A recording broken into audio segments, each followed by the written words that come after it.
में, चाहे आप किसी भी कंट्री में हैं, ठीक है। स्पेसिफिकली जो यूएसए में करना चाह रहे हैं लोग, क्योंकि यूएसए में काफ़ी इजी होता है पाकिस्तान में बैठे वाले लोगों से या इंडिया के लोगों के लिए, ठीक है। काफ़ी इजी होता है। तो आपको ना मैं कुछ स्टेप्स बता रहा हूँ, ठीक है। आपने सिर्फ उन स्टेप्स को फॉलो करना है और आपने आराम सुकून से अपना होलसेल करना है, ठीक है। ये समझ लें, ये जो अभी आपको स्क्रीन पे नज़र आ रहा है, ठीक है, ये आपका होलसेल का कंप्लीट रोड मैप है, ठीक है। रोड मैप क्या है? पहला स्टेप क्या है रोड मैप का? कि आपका अमेजोन का सेलर सेंट्रल होना चाहिए। ठीक है। सेलर सेंट्रल कौन सा होता है? जिसमें हमने अमेजोन पे प्रोडक्ट्स लगाकर सेल करनी है, ठीक है, पहला।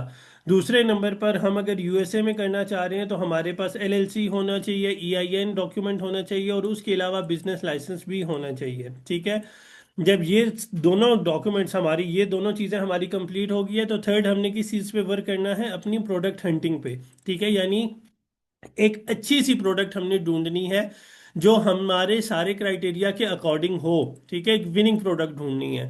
फिर उसी प्रोडक्ट को आपने ब्रांड या डिस्ट्रीब्यूटर से सोर्स कैसे करना है, इस चीज़ को हम कहते हैं प्रोडक्ट सोर्सिंग, ठीक है।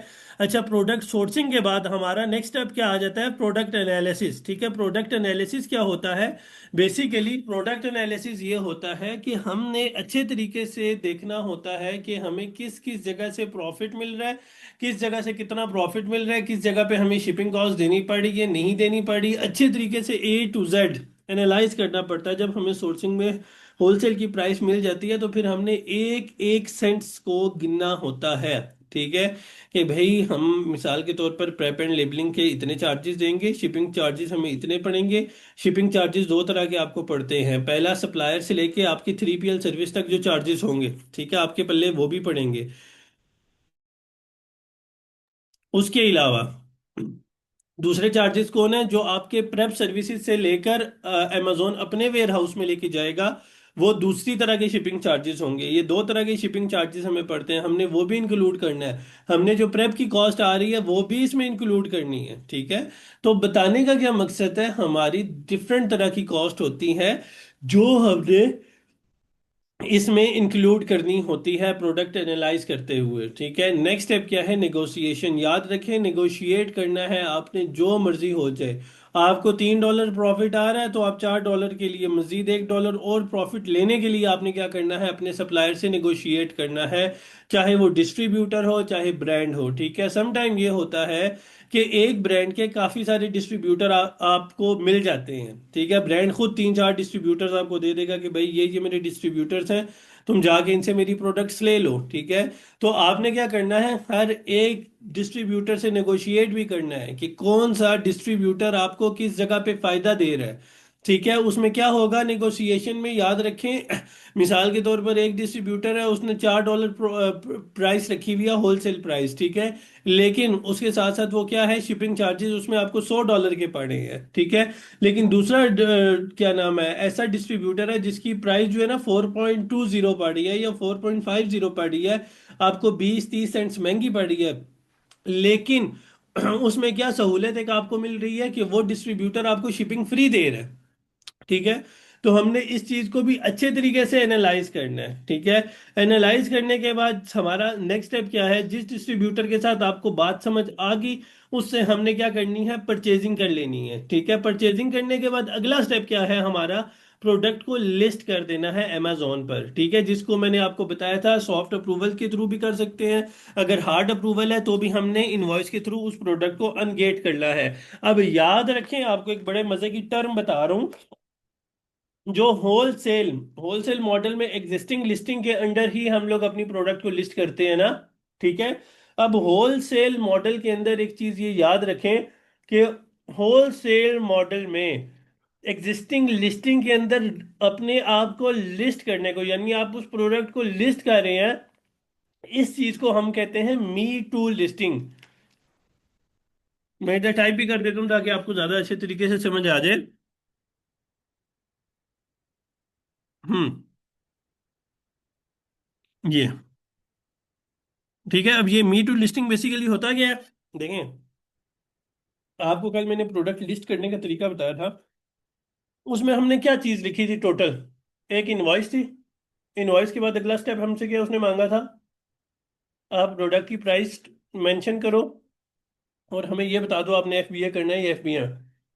टोटल 2 स्टेप पे आपकी प्रोडक्ट लिस्ट हो गई थी कल। ठीक है। तो बेसिकली इस लिस्टिंग को amazon की टर्म में हम कहते हैं मी टू लिस्टिंग। तो जब आपकी प्रोडक्ट लिस्ट हो जाती है, अगला स्टेप क्या है? लेबलिंग। लेबलिंग क्या होती है? कल आपको बता दिया था मैंने। जो लेबल्स आपको मैंने डाउनलोड करके दिए थे पीडीएफ फाइल में, वो लेबल्स हम बेसिकली प्रेप सेंटर वालों को देते हैं। ठीक है। और प्रेप सेंटर वाले क्या करते हैं, उन लेबल्स को आपकी प्रोडक्ट पे लगा देते हैं। इसका नाम होता है लेबलिंग। ठीक है। लेबलिंग के बाद अगला स्टेप क्या आ जाता है? शिपिंग। ठीक है। अब शिपिंग क्या होती है बेसिकली? आपने अब उस प्रोडक्ट को अमेजोन के वेयर हाउस में भिजवाना है। ठीक है। जिसके लिए हम उसको एक प्रॉपर शिपिंग प्लान बनाकर अपने शिपिंग लेबल जो होते हैं वो अपने सप्लायर को सेंड करते हैं। ठीक है। अब इसके बाद अगला स्टेप क्या है? अब हमने क्या करना है? अपनी इन्वेंट्री को मैनेज करना है। ठीक है। आपको अपनी इन्वेंट्री मैनेज करनी आनी चाहिए। ठीक है। यानी कि मिसाल के तौर पर आपने किसी प्रोडक्ट को लिस्ट किया और उसके ज़्यादा नहीं तो 500 यूनिट, कम से कम दाना 500 यूनिट आपने मंगवा दिए। और आपको पता है कि आपके हिस्से में जो सेल्स आएंगी, ठीक है, इस मंथ ऑलमोस्ट 300 सेल्स आएंगी। तो जैसे ही आपने देखा कि आपकी 300 सेल्स ख़त्म हो गई हैं, तो हमारा दूसरा स्टेप क्या है? आपने 200 यूनिट्स को बिल्कुल आउट ऑफ स्टॉक होने से पहले पहले आपने अगले 300 400 यूनिट जितना आपकी जेब इजाज़त देती है, हमने इतने यूनिट्स दोबारा से ले लेने हैं। तो याद रखें, इन्वेंट्री मैनेज करना, ठीक है, ये है तो बहुत सिंपल सी बात है, लेकिन इतनी इंपॉर्टेंट बात है कि इसकी वजह से आपको अच्छा खासा लॉस भी हो सकता है। याद रखें, अमेजोन की सेल्स का ना आपको एक बड़े मजे की चीज बताता हूँ। कुछ पता नहीं चलता, अचानक से सेल्स बूस्ट कर जाती हैं। ठीक है। मैं ये सारे आपको एक्सपेरिमेंट करके बता रहा हूँ। मेरी एक प्रोडक्ट थी, उसकी मैंने 120 130 यूनिट लेता होता था। ठीक है। काफी अरसा ये सर्कल चलाता रहा। जैसे ही Q4 आया ना, दिसंबर जनवरी का महीना, मेरे साथ एक बड़ी स्ट्रेटेजी हुई। मेरे साथ नॉर्मली हम जितने भी सेलर थे, हम 21 22 पे उस प्रोडक्ट को सेल कर रहे थे। अच्छा, मैंने देखा अचानक आहिस्ता आहिस्ता सारे सेलर्स आउट ऑफ स्टॉक हो रहे हैं। मेरी प्राइस हाई थी और एंड में मैं अकेला सेलर रह गया। ठीक है। और यकीन माने, मैंने वो प्रोडक्ट $26 की बेची। मैं डेली ऑन करता 500 600 डॉलर की सेल, डेली ऑन करता 500 600, $15 20, 15 20 यूनिट मेरे आराम सुकून से सेल हो रहे थे। और मैं एट द एंड मैं भी आउट ऑफ स्टॉक। तो ये बेसिकली क्या होती है? ये बिल्कुल मिसमैनेजमेंट वाली चीजें होती हैं कि आपसे आपकी इन्वेंट्री मैनेज नहीं हो रही होती। ठीक है। अब ये मिसमैनेजमेंट मैंने फ्यूचर पास्ट में बहुत दफा की है। मैं प्रोडक्ट से आउट ऑफ स्टॉक हो जाता था, लेकिन अब जिस प्रोडक्ट को मैंने लगातार सेल करना होता है, मेरा सारा फोकस उसी पे होता है। ठीक है। मुझे पता है कि लास्ट 3 मंथ्स में जो आपका साल के लास्ट 3 मंथ्स होते हैं ना, अक्टूबर नवंबर दिसंबर और जनवरी का महीना भी इंक्लूड कर दें, इन 3 4 महीनों में आपकी जो सेल्स हैं वो बहुत ज़्यादा बूस्ट कर जाती हैं। ठीक है। क्यों? क्योंकि डिफरेंट तरह के इवेंट्स होते हैं। ब्लैक फ्राइडे हो गया, हेलोवीन है, थैंक्स गिविंग है, क्रिसमस के बाद न्यू ईयर है। तो इतने सारे इवेंट्स होते हैं जिसकी वजह से फिजिकल शॉप्स वगैरह, फिजिकल स्टोर्स यूएसए में बंद होते हैं। तो लोगों का जो रुझान होता है ऑनलाइन शॉपिंग की तरफ, वो इन 3 4 महीनों में बहुत ज्यादा हो जाता है एज कंपेयर टू बाकी दिनों में। ठीक है। तो होता क्या है? होता फिर ये है कि हमारी जो इन्वेंट्री है वो खत्म हो जाती है। तो उसका क्या तरीका है? आपको मैं बताऊं ना, जो बड़े बड़े जितने सप्लायर्स होते हैं, ठीक है, वो क्या करते हैं? वो Q4 स्टार्ट होने से पहले, अगर उनकी मंथली सेल्स है ना, उनके हिस्से में 500 यूनिट्स आ रहे हैं, तो वो 1500 2000 यूनिट्स लेकर अमेजोन पे भेजेंगे। उन्हें पता है कि बाकी सेलर्स नए बैठे हुए हैं, इन्हें नहीं पता इस चीज़ का कि ये लोग कितनी जल्दी आउट ऑफ स्टॉक हो जाएंगे। अब आपको सिर्फ एग्जांपल दे रहा हूँ उसी प्रोडक्ट की जिसमें मैं आउट ऑफ स्टॉक हो गया था और उसको मैं $26 पे सेल करा। और मैं आखिरी बंदा था और मैं भी आउट ऑफ स्टॉक हो गया। जब तक दोबारा इन स्टॉक आया तो बाकी सेलर्स के पास अच्छा खासा माल आ चुका था। तो बताने का क्या मकसद है, और दोबारा से मेरा इन स्टॉक होने में 1.5 महीना लग गया था। ठीक है। तो ये मिस मैनेजमेंट वाला काम नहीं करना, आपने इन्वेंट्री को बहुत अच्छे तरीके से मैनेज करना है। पुरानी इन्वेंट्री खत्म होने से पहले पहले नई इन्वेंट्री आपकी लाइव हो जानी चाहिए। एक बात। और लास्ट हमारी क्या है टर्म्स, हमारा है आपने, आपका सप्लायर जो भी है, चाहे वो डिस्ट्रीब्यूटर है चाहे वो ब्रांड है, तो आपने उसके साथ अच्छे लेवल का रिलेशनशिप बनाना है। ये वो बात है जो आपके बिजनेस को बहुत ऊपर लेके जा सकती है। वो क्या, कि आपने सप्लायर से अच्छे लेवल का रिलेशन बनाना है। अब रिलेशन रिलेशन बनता कैसे है? रिलेशन ऐसे बनता है जब हम एक ही सप्लायर से बार बार परचेजिंग कर रहे होते हैं, तो वो आपको थोड़ी बहुत इंपॉर्टेंस देना स्टार्ट कर देता है। ठीक है, मिसाल के तौर पर इसमें मैं अभी आपको अपनी एक मिसाल देता हूँ। हमारा एक सप्लायर है बहुत अच्छा, वो ब्रांड भी है, उसके अलावा वो डिस्ट्रीब्यूटर भी है कुछ प्रोडक्ट का। तो होता क्या है, वो जब अपनी फर्स्ट टाइम हमारा हमारी से बड़ी बहस मुबासा हुआ, ठीक है, प्रोडक्ट पे डिस्काउंट लेने के लिए। तो फिर एट द एंड हमने उसे लालच दी कि हम तेरे से पता नहीं 30-40 हज़ार डॉलर का माल उठाएंगे, तू मेहरबानी कर हमें थोड़ा बहुत डिस्काउंट दे दे। और उसने दे भी दिया। ठीक है। अब जब हमारा फर्स्ट ऑर्डर उससे हुआ ना, तो उसे भी एक हमारे पे एक भरोसा हो गया कि भाई ये लोग सीरियस किस्म के बायर्स हैं। ठीक है। अब हुआ क्या कि उसने यूएसए और चाइना के बीच में ट्रेड वॉर शुरू होगी। चाइना ने अच्छे खासे टैरिफ्स लगा दिए यूएसए पे, यूएसए ने भी लगा दिए चाइना पर। उन कुछ उसकी कुछ प्रोडक्ट्स आती थी चाइना से बनकर, था ब्रांड लेकिन उसकी कुछ प्रोडक्ट्स ही चाइना से बनकर आती थी।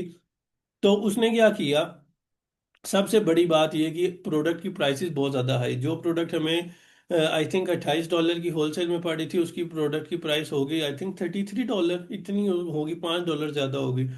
और उस बंदे की मेहरबानी थी कि उसने हमें मैसेज किया कि मेरे पास 1,000 यूनिट का स्टॉक रह गया, पुरानी प्राइस पे दूंगा, अगर लेते हो तो ले लो, इस प्राइस पे दोबारा कभी नहीं मिलेगा।